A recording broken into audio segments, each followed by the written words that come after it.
Hai, salam sejahtera dan selamat bertemu dalam rancangan Tanya Kawan. Satu siri ulasan untuk menemukan jawaban bagi pelbagai bentuk persoalan berkaitan dengan dilema dan permasalahan seseorang belia. Saya Xworthy Daryl akan menjadi peneman Anda semua sepanjang musim ini. Oleh itu, sekiranya Anda mempunyai sebarang persoalan maupun dilema, jangan khawatir. Tanya Kawan dan kami pasti akan dapat membantu Anda.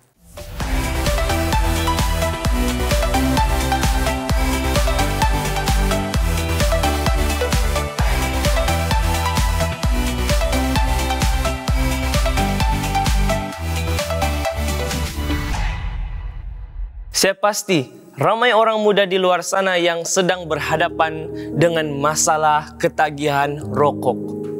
Kenapakah ketagihan ini begitu sukar untuk dilepaskan?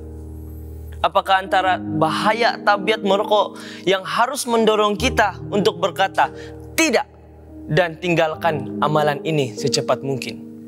Pada kali ini kita akan mengulas isu-isu berkaitan dengan masalah ketagihan rokok. Pada masa kini, masyarakat kita masih lagi disogokkan dengan gejala merokok yang sangat membimbangkan. Laporan Kementerian Kesihatan Malaysia pada tahun 2000 membuktikan bahawa lebih 20% perokok di Malaysia terdiri daripada golongan remaja dan statistik ini meningkat setiap tahun. Dianggarkan 50 hingga 60 orang remaja di Malaysia memulakan tabiat merokok setiap hari.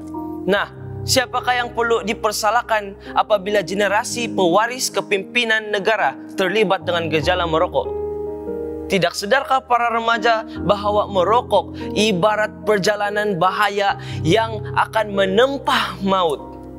Sesungguhnya gejala merokok yang kian kronik perlu diberi perhatian serius oleh segenap lapisan masyarakat agar hidup kita akan kekal sihat dan berupaya menyumbangkan tenaga ke arah kecemerlangan negara. Masyarakat haruslah sentiasa diperingatkan tentang wabak tembakau yang meracuni gaya hidup. Gaya hidup masyarakat sedunia serta telah membunuh 4 juta penduduk dunia setiap tahun. Nah, angka ini dijangka meningkat kepada 10 juta. 10 juta orang menjelang tahun 2030. Di negara-negara membangun dan di negara mundur, perokok remaja meningkat antara 68.000 hingga 84.000 orang. Masyarakat haruslah sadar bahawa bahaya merokok agar tidak menjerumuskan diri sendiri ke lembah maut. Nah, sebatang rokok yang dinyalakan oleh perokok mengeluarkan lebih 4.000 bahan kimia yang beracun yang boleh membawa maut. Bahan kimia dalam asap rokok termasuklah amonia, terdapat dalam pencuci lantai dan tandas, arsenik, racun tikus, aseton, peluntur warna kuku, asid asetik, cuka, asid stearik lilin, butana, cecair pemetik api, DDT, racun serangga, etanol, alkohol, heksamin, pencucu barbeku, hidrogen sianida, gas beracun yang digunakan di kamar gas maut, yang bagi pesalah yang menjalani hukuman mati. Seterusnya, karbon monoksida, asap kenderaan motor, metana, gas paya, metanol, minyak roket, naftalena, ubat gegat dan kapur barus, nikotin, dada yang menagihkan, tar, tualena, pelarut industri, dan yinil klorida, bahan untuk membuat PVC. Sekiranya perokok benar-benar menyayangi dirinya, mengapakah dia sanggup membinasakan dirinya sendiri dengan merokok? Hargailah kesehatan dan nyawa karena mencegah lebih baik daripada mengobati. Racun paling berbahaya dalam sebatang rokok ialah tar, karbon monoksida, dan nikotin. Tar mengandungi sekurang-kurangnya 43 bahan kimia yang menyebab kanser. kajian perubatan mengesahkan benzopyrin, yaitu sejenis polycyclic aromatic hydrocarbon, merupakan agen yang memulakan proses kejadian kanser. Justru tidak heranlah statistik di Malaysia membuktikan merokok menyumbang kepada lebih 10,000 kes kematian setahun. 30% daripadanya disebabkan oleh 10 jenis kanser, yaitu kanser paru-paru mulut, esofagus, tekak pankreas, pundi kencing, buah pinggang, serviks, kolon, dan perut. 50% kematian pula berpunca daripada sakit jantung dan stroke. Setiap tahun lebih 100,000 perokok dimasukkan ke hospital kerajaan di seluruh negara akibat kanser. Sakit jantung dan penyakit sekatan pulmonari kronik. Hampir 1/4 mangsa pesakit jantung berpunca daripada tabiat merokok. Sakit jantung merupakan penyebab utama kematian perokok, manakala stroke merupakan pembunuh keempat.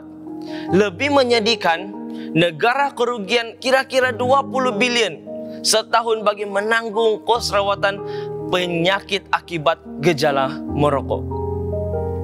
Nah, selain mendatangkan implikasi kronik terhadap diri perokok, asap rokok yang dihembus oleh perokok atau asap rokok basi, istilah saintifiknya merokok secara pasif, turut menjejaskan kesihatan orang di sekelilingnya. Asap rokok basi mengandungi lebih banyak bahan yang beracun seperti nikotin, formaldehid, dan benzin berbanding asap rokok yang disedut oleh perokok. Asap ini lebih berbahaya karena asap berkenaan terapung di udara beberapa ketika. Oleh itu, para perokok bukan saja membahayakan nyawa mereka, bahkan orang-orang di sekeliling mereka juga. Nah, kesimpulannya, kita haruslah berusaha untuk meninggalkan tabiat dan ketagihan rokok yang tidak berfaedah ini. Dapatkan pertolongan jika perlu untuk memulakan dan mengamalkan gaya hidup yang lebih sihat. Firman Tuhan dalam 1 Korintus 6 ayat 19 dan 20 mengatakan, "Atau tidak tahukah kamu bahwa tubuhmu adalah bait Roh Kudus yang diam di dalam kamu? Roh Kudus yang kamu peroleh dari Allah. Karena itu muliakanlah Allah dengan tubuhmu." Sekian sahaja ulasan kita untuk kali ini.